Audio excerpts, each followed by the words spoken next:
ఎక్కడికో వెళ్లిన పాపమాంబ తిరిగి వచ్చింది. దాంతో ఎండాకాలంలో పిల్ల తెమ్మెర వీచినట్లయింది తిరుపతమ్మకు. ఒకరోజు పాపమాంబతో కలిసి ఆమె స్వయంభూ శంభులింగేశ్వర స్వామి ఆలయానికి వెళ్ళింది. ఆ గుడి ఎంతో పురాతనమైంది. పెనుగంచి ప్రోలును పెదకంచి అనేవారని లోగడే తెలుసుకున్నాం కదా. మౌద్గల్య మహాముని తప ప్రభావంతో ఏర్పడిన మునియేరు ఆ ఊరు పక్కనే పారుతోంది. ఆ ఏటి ఒడ్డున ఒక కోనేటి బావి ఉంది. పూర్వం ఒకసారి వరంగల్ నుండి కొందరు శైవులు ఎటో ప్రయాణమైపోతూ మార్గమధ్యంలో పెనుగంచిప్రోలు వచ్చారు. అక్కడ ఏటి ఒడ్డున గల కోనేటి బావిని చూసి కాసేపు సేద తీర్చుకుందామనుకున్నారు. కోనేటి బావి వద్ద వారంతా స్నానం చేస్తున్న సమయంలో విధివశాత్తు వారిలో ఒకరి మెడలో ధరించిన లింగం తాడు పెరిగి ఆ లింగం ఆ బావిలో పడిపోయింది. అప్పుడు ఆ శివభక్తుడు, స్వామి, నీకు అర్చన చేయకుండా నేను గంగ కూడా ముట్టనని నీకు తెలుసు కదా, నీవు లేని జన్మ ఇంకా నాకెందుకు అంటూ ఓం నమః శివాయ అని పంచాక్షరి జపం చేస్తూ ఆ బావిలోకి దూకి ప్రాణత్యాగం చేయబోయాడు. అప్పుడు ఆ కోనేటి బావి నీటిలో నుండి బుడబుడ శబ్దం, దాని వెంట ఓంకారనాదం వినవచ్చాయి. శివలింగం పైకి తేలి వచ్చి ఆ భక్తుడికి కానవచ్చింది. అందులో నుండి మహాదేవుడు ప్రత్యక్షమై ఆ భక్తుని కటాక్షించాడు. భక్త, నేటి నుండి నేను ఇక్కడే నివాసం చేయదలిచాను. ఓరుగల్లు గంగా పార్వతీ సమేత స్వయంభూ శంభులింగేశ్వర స్వామిగా భక్తుల సేవలు అందుకొని అనుగ్రహిస్తాను అని చెప్పాడు. ఆ తర్వాత గ్రామస్తులు ఆ బావి మీదుగా ఒక ఆలయాన్ని నిర్మించారు. చిత్రమైన సంగతి ఏమిటంటే, ఈ గుడిలో సహస్ర కలశాభిషేకం చేసినా కానీ ఒక్క చుక్క నీరు కూడా బయటికి రాదు. ఆ నీరంతా ఎటుపోతుందో తెలియదు. గుడిలోనికి మెట్లు దిగి వెళ్ళాలి. అక్కడ బావిలో వెలసిన శివలింగం సాక్షాత్కరిస్తుంది. కానీ అది అన్ని లింగాల వలె లింగాకారంలో ఉండదు, తాబేలు ఆకారంలో ఉంటుంది. సాధారణంగా శివాలయాలలో ప్రదక్షిణం చేసేవాళ్ళు సోమసూత్రం దాకా వెళ్ళి వెనక్కి తిరుగుతారు. అంటే అభిషేకం చేసిన నీరు గర్భగుడి నుండి బయటకు వెళ్లేందుకు ఏర్పాటు చేసిన తూము వంటిది. కానీ ఈ గుడిలో సోమసూత్రం లేదు కనుక ఇక్కడ ఒక్కచోటనే పూర్తి ప్రదక్షిణ చేసే వీలుంది. స్వయంభూ అయిన శంభులింగేశ్వరుని దర్శించి తిరుపతమ్మ స్వామిని ఇట్లు స్తుతించింది. స్వామి, నాగభూషణ, భయంకర సర్పాలు కంఠం చుట్టూ నిరంతరం మసలుతున్నా నీ ధ్యానాన్ని అవి భంగం చేయలేకపోయాయి. ఎట్టి కష్టనష్టాలు ఎదురైనా నిశ్చలతత్వంతో ఎదుర్కొనే స్ఫూర్తి నీవు తండ్రి. నా భర్త ఉత్తరారణ్యానికి వెళ్ళారు. నా ఆరోగ్యమా చెడింది. నేనా దీనురాలను. ఎలా రక్షిస్తావో నీదే భారం తండ్రి అని ప్రార్థించింది. తర్వాత పార్వతీదేవి వద్దకు వచ్చింది. అమ్మా, నీవు దయగల తల్లివి. నేనా దీనురాలను. నా రక్షణ భారం నీవు తప్ప వహించేవారెవరు? ఈగ ఒక క్షణం బెల్లంపై వాలుతుంది, మరుక్షణం మాలిన్యంపై వాలుతుంది. చంచలమైన మనస్సుతో మధుర పదార్థాలను వదిలి మాలిన్యంకై వెంపర్లాడుతున్న ఈగలా మా బతుకును వృధా చేసుకుంటున్నాం. సంసార సాగరంలో పడి కొట్టుకుంటున్నాం. ఈగలాగా మాలిన్యాన్ని కాక తేనెటీగలా మాధుర్యాన్ని వెతుక్కునే బుద్ధి ప్రసాదించు. మమ్మల్ని ధన్యులుగా చేయి తల్లి అని ప్రార్థించింది. ఇలా కష్టాల సుడిగుండంలో కొట్టుమిట్టాడుతూ కూడా నిరంతరం భగవన్నామ స్మరణ చేస్తూ తత్వచింతన విడవకుండా జీవితాన్ని గడుపుకుంటూ వస్తుంది తిరుపతమ్మ. తిరుపతమ్మకు కుష్ఠరోగం వచ్చిందని పుట్టించారు అత్త తోటికోడలు కలిసి. ఇంట్లోంచి గొడ్ల చావిడిలోకి మార్చారు ఆమె పడకను. ఒకనాడు వెండి కంచంలో భోజనం చేసిన వ్యక్తికి ఈనాడు మట్టి మూకుడే భోజన పాత్ర అయింది. మంచాలు పరుపులు పోయి ఒరిగడ్డిపై పడక మొదలైంది. మంచినీళ్ళ గ్లాస్ కన్నా నోచుకోలేదా తల్లి. టెంకాయ చిప్పనిచ్చారు నీళ్లు తాగేందుకని. దూరంగా నిల్చొని ఇంత కూడు పడేసి నీళ్లు పోసి పోతున్నారు. కానీ పాపమాంబ మాత్రం భయపడకుండా దగ్గరికి పోయి ఆ తల్లి సేవ చేసుకోవటం మానలేదు. ఏ జన్మాన చేసుకున్న పుణ్యమో ఆ తల్లి సేవ ఆమె ఒక్కతికే ప్రాప్తమైంది. అన్నీ ఉండి అంతా ఉండి ఏమీ లేనిది ఎవరూ లేనిది అయింది తిరుపతమ్మ తల్లి. ఆ గొడ్ల చావిడిలో ఒంటరిగా కూర్చొని ఆమె భగవంతుడినే తలుచుకుంటుండేది. ఏ పూర్వపుణ్యం వల్లనో గాని నాకు గోపయ్య స్వామితో జత కూర్చావు.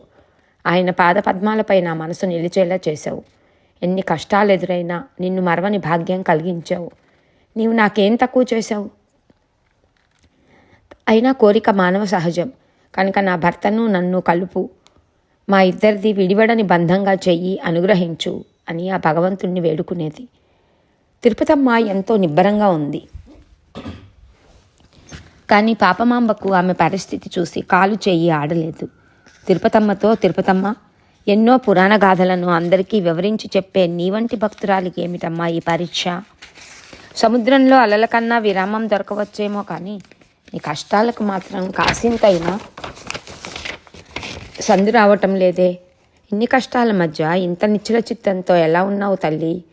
నీవు మానవమాతృరాలువు కావు తల్లి. సాక్షాత్తు నాటి సీతమ్మవే నేడు తిరుపతమ్మగా అవతరించావు. నీ సేవ చేసుకునే భాగ్యం నాకిచ్చి నన్ను తరింపచేశావు అంటూ పాపమాంబ ఆమెకు స్నానం చేయించేది, బట్టలు ఉతికి ఆరేసేది.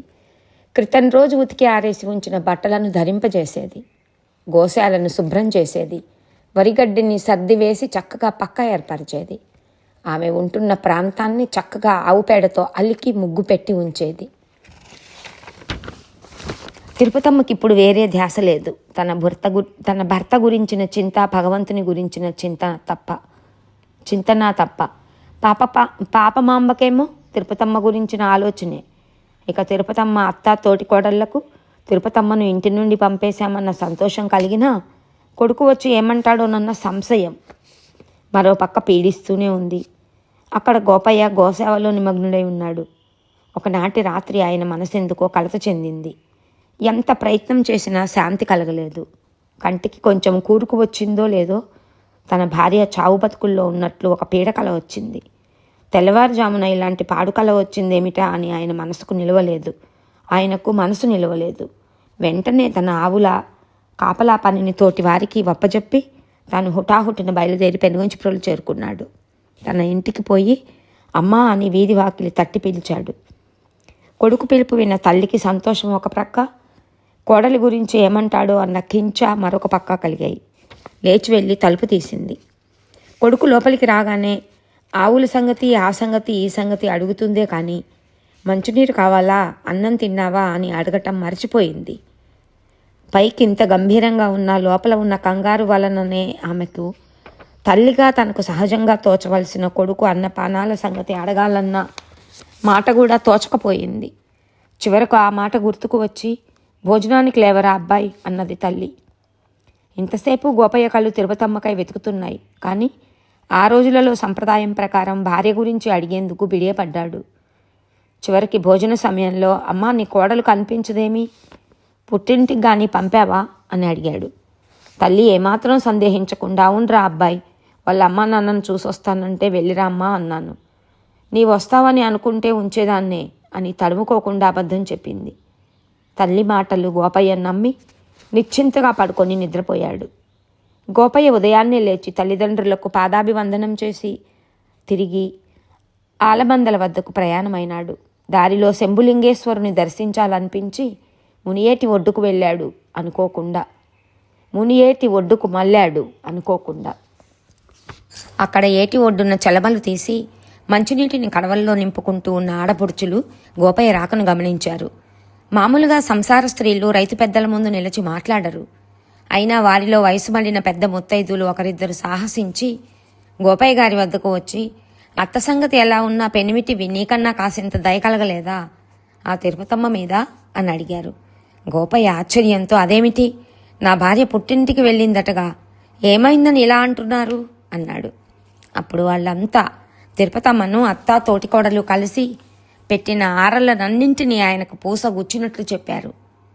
ఆమెను గొడ్లపాకలో పడేసి ఉంచారని, పాపమాంబ తోడు లేకపోతే ఈ పాటికామె ఏమై ఉండేదోనన్న భయ సందేహాలను వెలిబుచ్చారు. అవన్నీ విని నిర్హాంతపోవటం గోపయ్య వంతైంది. వెంటనే ఆయన గిరుక్కున వెనక్కు తిరిగి తన ఇంటికి వెళ్ళాడు. దొడ్లో గొడ్లపాక దగ్గరికి పోయి చూస్తే అత్యంత దయనీయమైన స్థితిలో ఉన్న భార్య కనిపించింది. మూల్గుటకు కూడా ఓపిక లేని ఆమె ముడుచుకొని ముద్దకట్టిన మనోహర దివ్య సౌందర్యంలా ఉంది. పైన కప్పిన దుప్పటి చిల్లులు పడి ఉంది. వరిగడ్డిపై పండుకొని ఉన్న ఆమెను చూడగానే గోపయ్య గుండె వికలమైంది. నెమ్మదిగా అడుగులు వేస్తూ ఆయన తన భార్యను సమీపించాడు. ముఖంపై దుప్పటిని కొంచెం పక్కకు తొలగించాడు. ఆమె వికృత రూపాన్ని చూసి తన కన్నులను తానే నమ్మజాలకపోయాడు. కన్నులు తెరవగానే ఎదుట తన పెనిమిటి ముఖం కనిపించటంతో తిరుపతమ్మకు పరమానందం కలిగింది. ఎంతో కష్టంతో చేతులు జోడించి నమస్కరించింది. లేచి కూర్చోబోయింది. గోపయ్య వద్దని వారించాడు. ఒకరినొకరు చూసుకొనటమే సరిపోయింది, కానీ ఇద్దరికీ నోట మాట పెగలలేదు. చివరికి గోపయ్య భార్య భుజంపై ప్రేమగా చెయ్యి వేసి నిమురుతూ, తిరుపతి, ఎప్పటి నుంచి నీకు దురవస్థ? నీవు కనిపించలేదామని అడిగితే మా అమ్మ నీవు పుట్టింటికి వెళ్ళావన్నది. నీవిన్ని బాధలు పడుతూ నాకు కబురు పెట్టకుండా ఊరుకున్నావెందుకు? నా పూర్వ పుణ్యం వల్ల నాకు నీ వంటి సుగుణవతి భార్యగా దొరికింది. ఇక నిన్ను విడచి ఎటూ పోయేది లేదు. నిన్ను మంచి వైద్యునికి చూపిస్తా. నీకు తొందరలోనే జబ్బంతా నయమవుతుంది. భయం లేదు అని ఊరడించసాగాడు. తిరుపతమ్మ భర్తకు తన పట్ల కల ప్రేమకు కరిగిపోయింది. ఇంత ఉత్తమునికి భార్య కాగలిగిన తన భాగ్యాన్ని ప్రశంసించుకుంది. భర్తతో లేని ఓపిక తెచ్చుకొని, స్వామి, మీ చేయి తగలగానే నాకెంతో హాయి ఆనందం కలిగాయి. నాలాంటి రోగిష్టిది మిమ్మల్ని సుఖపెట్టగలదు? ఏమైనా మిమ్మల్ని చూడగలిగాను. ఈ జీవితానికి ఇంతే చాలు. మీ ఆశీస్సుల బలంతో నేను మీ ముందు ఇలా సుమంగలిగా దాటిపోయేలా భగవంతుడు అనుగ్రహించాలి అన్నది. గోపయ్య ఆ మాటలు వినిచ్చి, అలా అనకు, నీకు తప్పక నయమవుతుంది. మనకిక ఎడబాటు అనేది ఉండదు అన్నాడు. తిరుపతమ్మను అలా ఓదార్చి గోపయ్య, తిరుపతి, నిన్నీ స్థితిలో వదిలి నేను క్షణకాలం కూడా ఉండలేను. ఇప్పుడే వెళ్ళి ఆవులను తోలుకొని వస్తాను. ఆ తర్వాత మనల్ని ఎవరూ విడదీయలేరు అన్నాడు. దానికి తిరుపతమ్మ, స్వామి, ఆ పనికి ఎవరినైనా పంపరాదా? మీరే స్వయంగా వెళ్ళాలనా? నాకెందుకో ఆందోళనగా ఉంది అని వేడుకుంది. దీనికింత కంగారెందుకు తిరుపతి? ఇలా వెళ్ళి అలా రానా? భగవంతుడు మన పట్ల ఉన్నాడు కనుకనే ఇప్పటికైనా నాకు నిజం తెలిసింది. ఇక నీకు వచ్చిన భయమేమీ లేదు అని ధైర్యం చెప్పాడు గోపయ్య. ఎందుకైనా మంచిది, నేను చెప్పింది మరొక్కసారి ఆలోచించండి. మిమ్మల్ని విడిచిపెట్టలేకపోతున్నా. మీరు మాత్రం ఇక్కడే ఉండాలి. నాకెందుకో అలా అనిపిస్తోంది అన్నది తిరుపతమ్మ. తిరుపతి, అలా అధైర్యపడకు, నేను వెంటనే తిరిగి వస్తాగా అన్నాడు గోపయ్య అనునయంగా. మీరెన్నన్నా చెప్పండి, నాకు మాత్రం మీరు వెళ్ళటం ఇష్టం లేదు. మిమ్మల్ని చూడకుండానే పోతానని భయపడ్డా. భగవంతుని దయ వల్ల మీరు వచ్చి కనిపించారు. మిమ్మల్ని చూస్తూ ఇలాగే ఉండిపోవాలని అనిపిస్తుంది. మీరు వెళ్తే నేను మిమ్మల్ని తిరిగి చూడగలుగుతానో లేదోననిపిస్తుంది అన్నది తిరుపతమ్మ కన్నుల వెంట నీరు కారుతుండగా. గోపయ్య నవ్వి, అలా ఎందుకు అనుకుంటావు? నేను వెంటనే వస్తాను. ఇద్దరం కలిసే ఉంటాం. ఎందుకు ఇలా అనుమానపడతావు? భగవంతుడున్నాడు. ఆయనే రక్షకుడు. అక్కడ ఆవుల పరిస్థితి ఎలా ఉందో తిరిగి తోలి తెచ్చుకోవటం మన బాధ్యత కాదు అని నచ్చ చెప్పి బయలుదేరాడు గోపయ్య. ఇది ఏ యుగం నాటి సంగతో తెలియదు. కైలాసంలో కొలువు తీరి ఉన్నాడు శంకరుడు. ఆ సందర్భంలో లక్ష్మీ పార్వతి సరస్వతి ఒక చోట చేరి ఏదో ముచ్చటించుకుంటున్నారు. వారి కళ్ళంత దూరంలో జ్యేష్ఠాదేవి అయిన పెద్దమ్మ కూర్చొని ఉంది. ముగ్గురమ్మలు తమలో తాము, మనం మన భక్తులు కోరిన కోరికలు తీరుస్తాం. ఆ పెద్దమ్మదేముంది, ఇస్తే కష్టాలే కానీ వేరే ఏమివ్వగలదు అనుకున్నారు సరదాగా. పెద్దమ్మ ఈ మాటలను ఆలకించింది, నవ్వింది. చెల్లెళ్ళు, మీరొక సంగతి మర్చిపోయారు. ప్రమిద, ఒత్తి, నూనె, అగ్ని ఉంటేనే కదా దీపం వెలిగేది. నేను కష్టాలు పెడితేనే కదా భక్తుడు బంగారానికి పుటం పెట్టినట్లు మెరిసేది అన్నది. అలా మాటకు మాట పెరిగింది. చివరికి అది పందెంలోకి దిగింది. భూలోకంలో మా మువ్వురి అంశతో ఒక పతివ్రత జన్మించనుంది. ఆమెను నీవెన్ని కష్టాలు పెట్టినా చలించదు. ఆమెను నీ నుండి మేము రక్షించి తీరతాం అన్నారు లక్ష్మీ పార్వతీ సరస్వతులు జ్యేష్ఠాదేవితో. పెద్దమ్మ సరేనంటే సరేనని వెంటనే భూలోకానికి బయలుదేరింది. దుర్గా, లక్ష్మి, సరస్వతులు శంకరుని వద్దకు పోయి జరిగిందంతా చెప్పారు.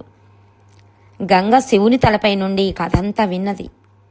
వెంటనే తన అంశతో పాపమాంబగా జన్మించి పతివ్రత సేవకు నోచుకోవాలని సంకల్పించింది. పంతం పట్టిన పెద్దమ్మ భూలోకానికి వచ్చి వ్యాధి రూపంగా తిరుపతమ్మలో ప్రవేశించి బాధ పెట్టసాగింది. కానీ నిరంతరం భగవన్నామ స్మరణ, భర్త చింతన గల సాధ్వీమణిని ఆమె ఏమీ చేయలేకపోయింది. చివరికి విసికి వేసారి పెద్ద పులి రూపం ధరించి గోపయ్య గారి ఆలమందలున్న చోట సంచరించసాగింది. అదే సమయంలో భార్య ఎంత వద్దంటున్నా వినకుండా గోపయ్య అడవికి తిరిగి వచ్చాడు. ఇంతలో ఒక పాలేరు గాబరాగా ఆయనకు ఎదురు వచ్చి, అయ్యా, ఇప్పుడే ఒక పెద్ద పులి భయంకరంగా గాండ్రిస్తూ మన ఆలమంద వైపు పరిగెడుతోంది అని చెప్పాడు. వెంటనే గోపయ్య కత్తిని బల్లాన్ని ధరించి అటు పోబోయాడు. అప్పుడు ఆ పాలేరు, అయ్యా, అటు వెళ్ళటం క్షేమం కాదు.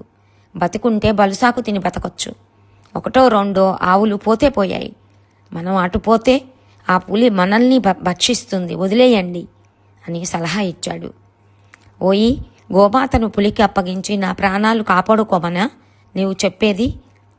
ముందు మన గోమాతను కాపాడుకోవాలి, పద, అది మన కర్తవ్యం అంటూ ముందు కురికాడు గోపయ్య స్వామి. కొంత దూరం పోయేసరికి అక్కడ ఆవు కలేబరం కనిపించింది. ఖండాలై ఉంది.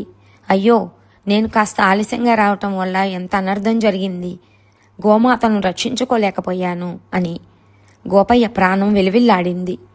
ఆ దుఃఖం పులిపై కోపంగా మారి గోపయ్య అపరరుద్రుడయ్యాడు. సరిగ్గా ఆ సమయానికే వెనుక పులి గాండ్రింపు వినవచ్చింది.